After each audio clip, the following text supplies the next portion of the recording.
What's up, Conquerors? My name is John Emmons. I'm the founder of Dominus. In today's video, I'm going to be talking about why God wants to equip you to be strong. Guys, God wants to equip you to be strong. But before I get into that, I want to start off by telling you guys a little bit about Dominus, what I hope to accomplish through this channel. The whole reason for this channel is I want to equip men to become strong. I want to see men become emotionally, mentally, physically, spiritually strong. I want to see men take responsibility for their lives and steward everything God has given them. I want to see men begin to lead themselves so that then they can lead others, lead their wives, their friends, their families, their loved ones. I want to see men grow and fire on all cylinders in life. Today I'm going to be talking about why God wants to equip you to be strong.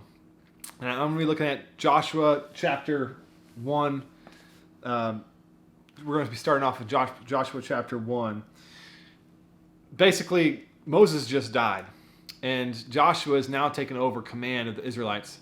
And God just makes Joshua a promise about he's going to basically subdue and take dominion over everything that he sees. Basically, from here, this distance to that distance. Basically tell him, you're going to take responsibility for this, you're going to take dominion over this, and I'm going to promise you that you will take this land. And so God makes him a promise. He says, "No man shall be able to stand before you all the days of your life. Just as I was with Moses, so I will be with you. I will not leave you or forsake you. Be strong and courageous, for you shall cause this people to inherit the land that I swore to their fathers to give them. Only be strong and be very courageous." And then in verse 9 it says, "Have I not commanded you? Be strong and courageous. Do not be frightened and do not be dismayed, for the Lord your God is with you wherever you go." God gave Joshua a task. He gave him a mission, basically to take dominion over the land that God prepared for him, for the Israelites in advance. Moses is dead. Now it's Joshua's turn to take up the baton.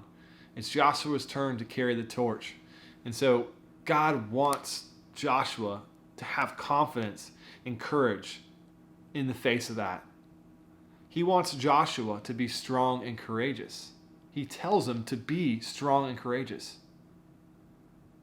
He wants Joshua to be able to go through the battles and the wars and the famine and the difficulty, the struggles along the way that are actually, they're going to happen. God doesn't tell Joshua, be strong and courageous because nothing bad's going to happen. There's not going to be difficulty. He tells him, be strong and courageous, don't be frightened.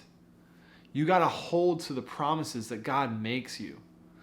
Guys, this story is so applicable for us in our lives today. We're all going to see troubles. We're all going to see difficulties. We're going to go through struggles in life. But God wants us to have the same attitude that he tells Joshua to have, to be strong and courageous. He wants us to fight our battles with that same attitude because he's with us. It's because he's with Joshua. He makes him the promise, and he is with Joshua. He wants us to believe the same thing because God is with us. He's made us the same promises, guys. You know, before Jesus gets taken up into heaven, he says, "I will never leave you or forsake you. But go therefore and make disciples of the whole earth, baptizing them, teaching them to do the same things that I taught you how to do." And he gives the disciples a mission and purpose. Guys, that carries over into our lives. We have the same promises today. We're still called to be strong and courageous. God wants you to be strong. I think it's so important that we believe that God actually wants us to be strong. If God wants us to be strong, why aren't you choosing to be strong? Why aren't you choosing courage? If there's something there's some endeavor, there's something you're going after in life, but you're held back by your fear, then that means that might be the very path that God wants you to take. If something isn't causing you, if you're not doing something that scares you in life, I often say this, if you're not doing something that scares you, then God probably has something better for you. Just think about that. If you're not doing something that scares you, God has something better for you. God is in the mission of bringing his kingdom to the world, but he does that through people. He wants to use me and you. He wants to use as many people who he can use, who allow them to be used. God wants to work through his people in the world. Guys, God says that to you, to be strong and courageous. He's called us to a mission and purpose. Guys, if you're part of the Dominus Brotherhood, that's what we're here to do. We're here to accomplish God's mission here on earth. We want to seek first the kingdom and his righteousness. We want to steward everything that God's given us. We want to fire on all 4 cylinders. We want to be managing our resources well, our households well, bring order into the things that God's given us. We want to take dominion over our lives. That's where I get the name Dominus from. I originally wanted to call it Dominion Coaching or Dominion, but that one website wasn't available for me, so I chose Dominus, and it works because it's based off the Latin to rule or master, to subdue, to basically like dominion. And so I want each and every one of us to live with the mentality, to live with the truth that God actually wants you to take dominion over your lives, to be strong and courageous in the face of adversity. God wants you to take dominion over yourself first, but then the work that he has given you. Think about your jobs. Think about the careers you choose. We're bringing order into the world, bring order out of chaos. We might not be facing like literal battle and war and warfare. Some of us, that might be the case. Some of us might be warriors and soldiers in other countries or across overseas, where God's called you to be in that position to fight battles. Are you going to do it well? Are you going to fight and be strong and courageous? Guys, take this mentality into everything you do. If you're a carpenter, are you going to do the work well? Are you going to steward everything he's given you? Your hands, God says in his word, whatever your hands find themselves to do it with all your might. Guys, let's be people who do that, who live lives that as our lives are sacrifices to God, living sacrifices to God. Let's glorify him in everything that we do. Let's bring order to the world. Start with yourself. Start taking care of your body first. Guys, before we can lead anyone in life, before you can take responsibility for anyone else, you got to start with yourself. You got to start with yourself. What's the first thing you can do? Is take responsibility for your fitness and your health. What are you consuming? What are you eating? What are you putting into your body? Are you going to the gym? Are you taking care of your body? A lot of us lead sedentary lives where we just sit down and we don't move as much as our ancestors did. We're not hunting and gathering. We're not farming as much. Not many of us are out there. And if you are, you're probably on a tractor or something, sitting down. Guys, get a little more physical. There's time to be at the office, but if you go to the gym once a day, 5 to 6 times a week, put it in your schedule. Prioritize, steward the one body that God's given you. Because actually God does say it is profitable. It is of little value to train in strength, but it is limitless value to train in godliness.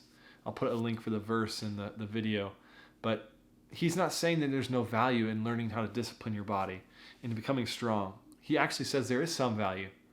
And so, guys, start with stewarding your body.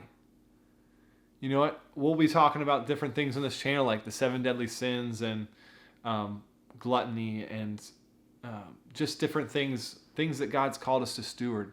Start with your body. How is he calling you to steward your body better?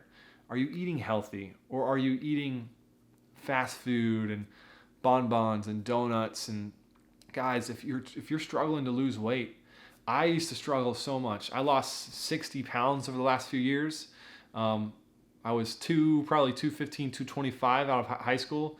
2 to 3 years later, I weighed 265. And since then, I've got back down to like 210, 215, and still working on cutting some weight, but I still have a ways to go. But God wants us to steward everything he's given us. If you're gaining weight, you have to eat less calories than you consume. It's that simple. It's like a budget. Don't spend more money than you have. Don't consume more calories than you burn. So all that to say, men, be strong and courageous. Pursue the things that God has for you. Do it with strength. Do it with a smile. Do it with the joy that God wants you to have in the battle. Look at Paul. Paul was going through beatings and shipwrecks, and he was on islands with disease and got snake bites and and just marooned and abandoned, and he went through some serious trials, but he had joy. He actually used his weakness to display God's strength. God wants us to have strength, but he wants us, our source of his strength, or source of our strength, to come from him and our dependence upon him. So guys, let's be men who are strong and courageous. Let's be men who find our source of strength in God and not in ourselves. Because in ourselves, we're limited in how strong we can be. But with God, there's no limit to our strength. Guys, if you liked the video, comment and subscribe. Guys, I'm looking for my first 100 subscribers. Guys, I would love for you to join the first 100 subscribers of the Dominus Brotherhood. Guys, I'm going to put a link in the description for my men's only free Facebook group, Men of Iron. Guys, we're going to get guys together, men sharpening each other. As iron sharpens iron, men, we're going to sharpen each other. We're going to hold each other accountable. We're going to steward everything that God's given us and take responsibility for our lives. We're going to steward our time, resources, and relationships. I'll be posting on there just some things I learned along the way. And guys, I want to become a camaraderie and a brotherhood around growing and pushing each other to growing and stewarding everything that God's given us. So hit the link in the description for that free Facebook group. But guys, let's end on this note. Be watchful. Stand firm. Act like men. Be strong. And let all that you do be done in love. And I'll see you in the next one.